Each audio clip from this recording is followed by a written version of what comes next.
At the end of the day, a mission is basically answering the question, who are we and why are we here, right? It's really an identity kind of a statement. And it's speaking to, again, your reasons for being there. Welcome to the Unleashing Leaders podcast, where we work with willing leaders to accelerate the changes you seek. We'll learn from the experiences of different leaders facing real challenges and distill practical, purposeful steps to apply in your context. I'm Lee Scott, your curious co-pilot. Together, let's make positive changes for our companies and communities. Welcome back to the Unleashing Leaders podcast. Today, we're going to continue our series on vision. In our first episode, we teed up the notion around vision being a combination of what you see and what you share. And when we talk about what you see, it boils down into seeing where you are and where you want to be. And then sharing is being able to communicate, translate, and inspire that amongst others. Today, we're going to pick up where we left off last time, looking at seeing where we are and what trends are coming at our way to be able to articulate one of the most fundamental elements of any strategic plan, which is your mission and vision. We'll talk a little about what those are, maybe what some of the differences are, and how you can do it in a more effective and faster fashion. Now, for most of you, I'm sure all of you have come across the notion of, what is a mission statement? What's a vision statement? I know for me, I was first introduced to it in the late 80s, early 90s timeframe with Stephen Covey's work on mission statements. And I think that really popularized it for a lot of folks. Certainly it had been around longer than that. But that's when I first got my introduction to that. I remember writing out my own personal mission statement, which I still have out there, and in many respects has helped to guide purposefully some of the choices I made in life. So a very powerful tool. I think we all know that. I think the reality, though, is for most of us, the process of creating one or updating one is often way more painful and way more time consuming than it needs to be. I'm reminded of an article, I think it was Inc. magazine, 7-8 years ago, where a company was describing their process for coming up to a mission statement. They talked about, multiple offsites over the course of like a couple of years because they had to get it right. And I'm sure it was a good one, and they certainly had a lot of buy-in to it. But I was like, oh, dear Lord, man, there's got to be a way that we can get there faster than that. And also speaking from my own personal experience, I'm sure many of you have had this, not necessarily well done in terms of how it's structured and can be more painful than it needs to be. One of my clients referred to some of his earlier experiences with either updating or creating mission vision statements as equivalent to chewing glass, right? Just like incredibly painful and difficult to get down. But, it's essential for you, so you got to do it, right? I thought that was such a great metaphor. And I know personally, I have contributed to it, and I have helped facilitate less than effective versions of it, where I call it the killing me smalls version of creating a mission statement. So one person throws out a ball, with some idea, and then somebody else catches it, and then they tear it apart and, criticize something, and then it throws it to somebody else, and then they start picking up on one word. And, if you're in a group of 10 people or 20 people or heaven forbid 30 or more, right, you've only got 3 loud people just kind of going at it, debating it back and forth. And you just get so caught up in the word salad. It's very, very frustrating. And even if the product is good at the end of that, it's just more painful than it needs to be. So having contributed to that, having participated in that, having actually facilitated it poorly, I made a commitment to never make people subject themselves to that again. And I came up with kind of my own combined facilitated approach for doing this. And I've done it with small businesses, 5 or 6 people, a single unit within a very large 20,000 employee organization. So whatever level of scale you're doing it. So I want to share these tips and tricks with you. And the first thing I'll share is when we talk about mission and vision statements, academics will debate this as long as the day is around what the difference is. And that's kind of equivalent for me of asking how many angels can dance on the head of a pin, right? Like at the end of the day, call it whatever the heck you want. Of course, this is a podcast. I've got my own opinions on it. My personal interpretation is a mission is basically answering the question, who are we and why are we here, right? It's really an identity kind of a statement. And it's speaking to, again, your reasons for being there. Now, a lot of folks will say, well, this is my mission statement. And what it is it's a combination of all the services that we offer, right? It's a service portfolio, service catalog listing. Well, we do this and we do real estate and we do construction and we do mining and we do accounting and we do it in compliance with the laws. And it just gets really, really long in the tooth. And it's not answering the question, why are we here? It's listing all the things of what we do and even how we do it, which is just, in my opinion, not the place for a mission statement. Now, a vision statement, if you have a separate one, and you don't need to have a separate one, a vision really describes more where are we going? What does that next across the horizon look like in terms of our destination? Now, for some people, they like having the mission is more stable, like why we're here doesn't change, but our vision is a little bit more closer temporally bound. Mission statement might have a half-life of say 5 to 10 years, and maybe a vision statement is more 3 to 5 years. Other folks say, no, the vision is really the where we're going and what we ultimately want to be, and is the ultimate, penultimate destination. And the mission is more temporal. So again, debate it however you like. I don't really care. And a growing trend is for folks to be able to really just nail both of them with one statement. You might call that a purpose statement, where it's kind of a blend of both. So just in terms of the terminology, don't let that get you hung up. Hey, this is why we're here and this is where we're going. That at the end of the day, that's what we're trying to answer. So in terms of the technique, so I call this technique the ROUS technique. And for some of you old school cult classic film junkies like me, you'll recognize that ROUS comes from the movie The Princess Bride. Now, in The Princess Bride, the main hero, the Dread Pirate Roberts, and Princess Buttercup are, roaming through the forest to get away from the bad guys. And there's 3 dangers of the fire swamp. And they figure out the first 2 pretty quickly. And then there's a point in the movie when Buttercup looks at Wesley, Dread Pirate Roberts, and says, but Wesley, what about the ROUSs? And he looks at her and says, you mean the rodents of unusual size? I don't believe they exist. And of course, right at that moment, an actor in a really bad costume attacks him and there's a big fight scene. So anyways, if you haven't seen the movie, certainly worth checking out for other reasons than this. But I kind of I hitched onto that particular notion because a lot of folks believe it's not possible to rapidly create an organizational unit statement in a very short amount of time and still have it be a good product. Hence the name Rapid Organizational Unit Statements, or ROUSs. You can use it, like I said, to create your, a mission statement. You can do a mission and vision. I'll explain how you might parse those out. I've also used it when we were trying to work on a vision for a particular project, or we're trying to tackle some big problem with a bunch of stakeholders, or we're trying to say, hey, what is it we're trying to do here today? So this technique can kind of be used in those contexts as well. So what is the ROUS method? So for this example, just so I don't get caught up on too many permutations, let's assume you've got an organization with, say, 50 people, right? 20 to 50 people, something like that. And you've got a group of principals that are maybe, say, 5 to 8 or so that are in, significant leadership positions, right? They're officers or executives or senior managers. And then maybe you have another handful of folks who are key players, right? Maybe a top salesperson or a top engineer or a key, thought partner, or maybe it's one of your customers even. I've done this with clients where they invite one of their strategic suppliers or a couple of strategic clients in when they're doing this. But let's assume, for sake of argument, that you've got a group of, say, 12 people. Just that'll make the numbers really easy. And you could do this as part of a full day offsite, but for the love of all that is good, do not spend all day on this. Make this a module of your day. Maybe you do the environmental scan, or maybe you did that before the meeting and you're bringing it in saying, hey, here's some of the trends and challenges that we're facing. And then now you're introducing this module where you're like, hey, based on this, I think it's time for us to update maybe our mission and vision, or maybe you're in a startup mode and you need to do it then. So that's kind of in the context of when you would do this. So with these 12 people, and you can do it in person, you can do it virtually. I'll also assume that it's being done in person because I think there's a lot of value and chemistry in doing it in person, but certainly you could do it online. So the idea is you got your 12 people, you're sitting around the room, maybe you're in pods or you're in a horseshoe configuration. I ask each person to get a single sheet of paper, just basic, printer paper. And then I have them folded into fourths. It doesn't really matter how they fold it into fourths, but for me, if you have an 8.5 by 11 kind of arranged in a portrait mode, I like to fold it in half horizontally. So you've got 4 kind of rows, so to speak, down the paper. Certainly you could do it in landscape and do it that way, or you can fold it into a grid. So it's now a 4x4 grid. Either way, but I like to do it in that portrait mode that way, so you can see more clearly the progression.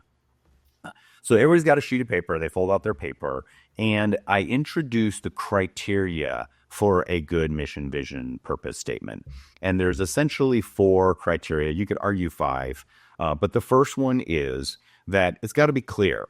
And it's got to be clear to the intended audience. So who is it who really is the consumers of this mission vision? And I would argue in most cases, it's not actually your customers, right? I don't go to Starbucks and be like, oh, hi, welcome to Starbucks. Our mission is to serve you in a timely and effective and wholesome, environmentally sustainable fashion and I'm like, dude, I don't care. I just want to order my hot chocolate. So really the audience in my mind for a mission vision is your team, right? It's your employees. It's to signal, who we are, where we're going, and why we're here. I also make sure I differentiate between, it's not like this doesn't have to be snappy like a tagline, but it does need to be concise. It's got to be something that's memorable. One of my first clients, government agencies I was working with in 2001, their mission statement when I came in was a 1.5 pages long. Literally was this like litany of services that they did. Large organization, 20,000 employees. So yeah, they were doing a lot, but I'm like, that is not a mission statement. That is like a description or an about us, right? But who are you and why are you here? And we got that down to like 8 words. And that lasted for like 12 years. It was a great mission statement. Anyways, so you've got the first criteria is it's got to be clear to the intended audience. The second criteria is that it's really got to describe a destination. We're really looking more for outcomes and impacts and the reasons and the legacy that we left because we were here, right? So it's more of a destination, not a list of activities, not a list of services. So we're trying to go more for that destination. It's got to be concise. And so, that helps it make it more memorable. Again, it doesn't have to be a snappy slogan, but definitely something that isn't too wordy, doesn't have too many parenthetical clauses in it. And then the biggest one for me, maybe aside from even the destination element, is it's got to be compelling, right? It's got to create some juice. It's got to create some energy. So how are we making it really a vibrant statement of why we're here and where we're going? And then the last one you could argue is it's got to be a stretch, because if we're already doing it and already manifesting it in all the ways we want, and our mission is just to maintain being number one, then that's not a stretch, right? That's not really a destination. That's just an acknowledgement of where you are. So it should be aspirational. It should require some effort and some sacrifice and an overcoming of challenges. So I put those criteria up there. Is it a destination? Is it clear, concise, compelling? And is it something that would really stretch us? So I'll use those as the criteria to kind of guide the parts that we're going to create. So then everybody's got their sheet of paper. And I would say, okay, hey, based on this environmental scan, based on the trends and challenges, based on the opportunities that you're seeing in front of us, who do you really think we are? And why are we here? And just write down in your own words what that looks like. And they're all going to do this individually. So it's quiet, right? And they're all writing down. Right. And someone will ask you, what's the difference between a mission and vision? They're going to want to debate that for 15 minutes. Be like, right now, I don't care. Right. Again, let's just write down what your thoughts, why are we here? Where are we going? And we'll parse out whether that's one statement or two statements later. So anyway, so folks are jotting down, they're getting their thoughts on, everybody's kind of writing. You give them a couple minutes, you'll start noticing people put their pens down or eyes are looking up at you. So then you go, okay, great. Now rotate that maybe one person to your left if you're arranged like in a horseshoe or a circle, or if you're in pods, maybe it's to the person to your left at your table, at your pod, right? So everybody rotates a page. So now you receive one and you've got the prior person's first cut at this, and it's not poetic prose, but it's just ideas, right? And then you've got that next block on that sheet of paper. So I would say, okay, take what's there and edit it and look at those criteria and say, hey, is this describing the destination? Or is this really describing the activities? Is this clear enough? Is it concise enough? Maybe we can trim some words, or maybe it's not clear enough. Maybe we need to add a few words. Is it compelling enough? How can we make these statements stronger and more aspirational? So that's the second round. So everybody's editing and they're rewriting in that second block their next version of it. Right. And so then now you're getting a little bit of refinement. Then you do it again, right? Pass it Now, this time, maybe pass it two to the left, right? So you're not just passing to the same person and receiving from the same person. You're skipping over to somebody. So we're mixing these ideas around. We're doing this massive parallel processing of this creative activity to be able to generate some ideas. All right, so at about this point, maybe you've done 2 or 3 individual rounds of folks editing it. So they're listening, receiving, and digesting, and seeing, and reflecting, and revising. And in just like 10, 15 minutes, you've essentially had 12 people be able to have, pretty deep thoughts and conversations silently in parallel with like 3 or 4 other people around the room. So you're getting a lot of voices to be heard without needing to do it audibly. Because usually if you're talking about it, only one person can talk. The other 11 are sitting there listening or not listening, as the case may be. So this very engaging, very interactive. So you do a few rounds of that. And then folks are starting to be like, yeah, okay, they're starting to get the hang of it. Certain patterns are starting to emerge. So then I go to the next phase. And in the next phase of this ROUS method, you're then going to say, okay, let's say you're on round 3, maybe you're on round 4. It doesn't really matter. But you would say, okay, stand up when you've got your latest version and stand up, find somebody else who is also standing up. And then go pair up with them, right? And then what you're going to do is, they've got maybe their 4th round version that's in the 4th block on the first page. You've got your 4th round on your page. You're going to share those two. And then again, you're going to look back at that criteria and say, hey, what about the destination in this do we like? What about it is really compelling? What about if it was more clear than the other? How is it sounding? How is it rolling off the tongue from a conciseness and a memorability perspective? And so then you're going to take those and you're going to merge them into one new version, right? And you might do that on the backside of one of the person's sheets of paper, right? So you got that. I like that kind of term. That's too wordy. Let's cut that down. So now you're in dialogue. And so if you got 12 people, you have 6 pairs going at it, right? So then they merge it together. And I like to joke, right? It's like you had, one grandparent mission, another grandparent mission, and they mix together. Now they have a kid, right? And it's the new version, new merge version.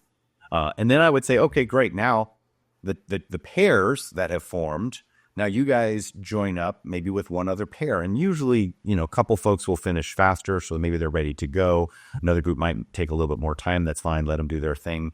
So, and again, a group of 12, you've got 6 pairs of 2 each. So maybe say 4 of them kind of merge together.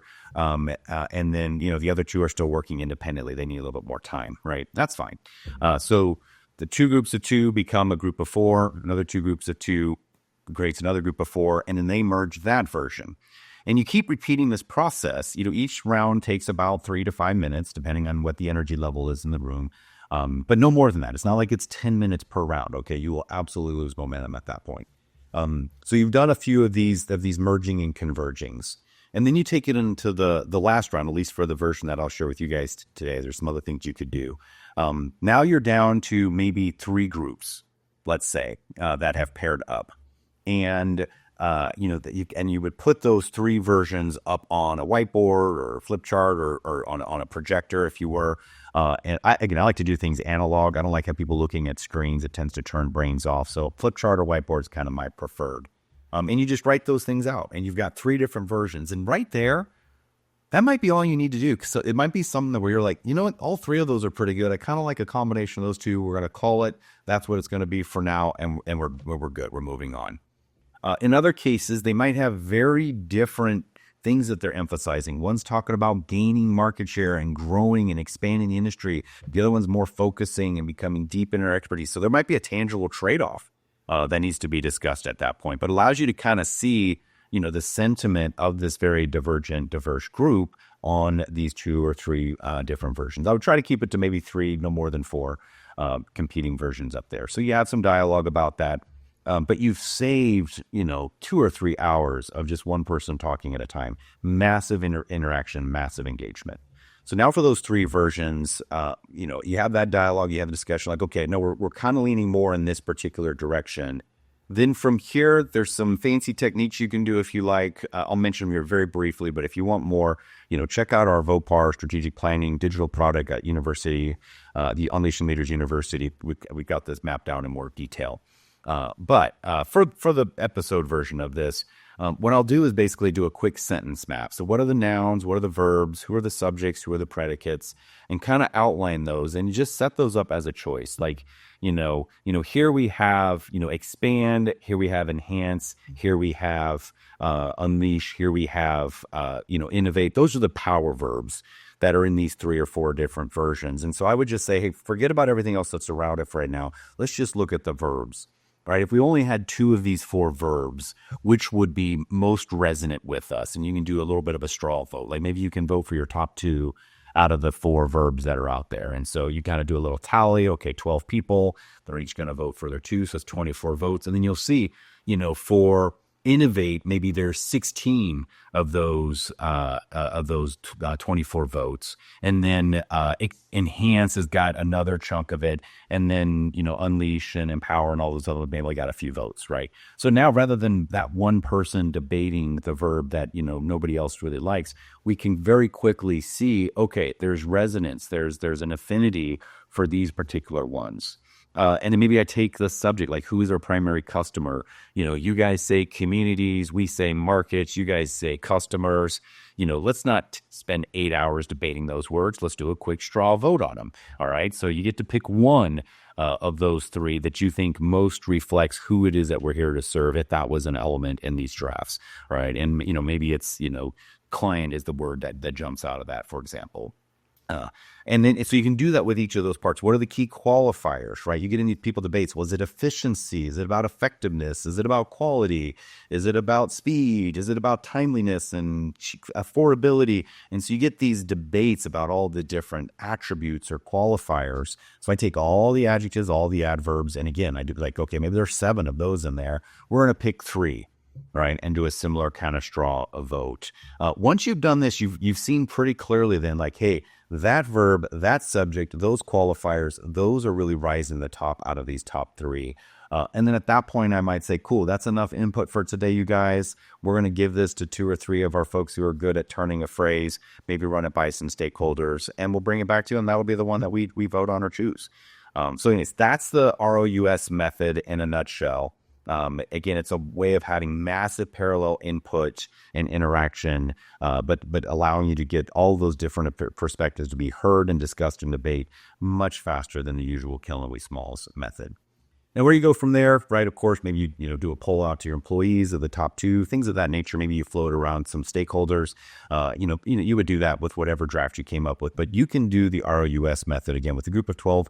I think the largest I've done it was a group of about 100. It was with a school organization, and we were updating our school's mission statement. And we got that done in like an hour and a half, with everybody feeling like they were heard and they had a say in it. So that's our tip for today. How to create a very rapid organizational human statement, whether it's a mission, vision, or purpose. I know for me, when I'm doing that last round of editing, maybe it just sounds better if they're said in 2 different ways. So the mission is, hey, who we are is this, and why we're here is that. And maybe the vision has a different flavor to it, so we make it a separate statement, and that becomes what we approve.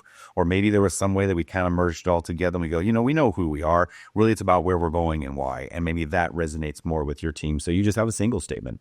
So again, don't get hung up on the semantics. Really focus on the sentiment and the energy that mission or vision will provide for you. You guys, I hope that helps. If that saves a couple of you some painful conversations that would go on way longer than they need to, then this episode was worth it for me and worth it for you. So coming up next, we're going to drill down from the mission statement, which is powerful and is great, gives us identity and purpose. But now what aspect of that are we going to focus on for the next 6 weeks or the next quarter or the next half year, and introduce a technique referred to as OKRs, objectives and key results. So that's kind of like that middle layer that really allows us to say what exactly and specifically are we going to focus on during this period to have maximum impact towards that long-term mission and vision. Until then, stay well. If you haven't already, please like us, give us those great reviews, connect with us on social media, and check out Unleashing Leaders University online here in the show notes if you like more of this type of content and want more tools to be able to facilitate these types of things yourselves. Thank you for joining us today on the Unleashing Leaders podcast. Subscribe so you don't miss a moment that could be the key to your next breakthrough. Let's stay connected and contribute together by grabbing that @Unleashing Leaders handle on LinkedIn, YouTube, or your favorite network. This is Lee Scott. Keep learning, loving, and leading. Our future and our communities are counting on us.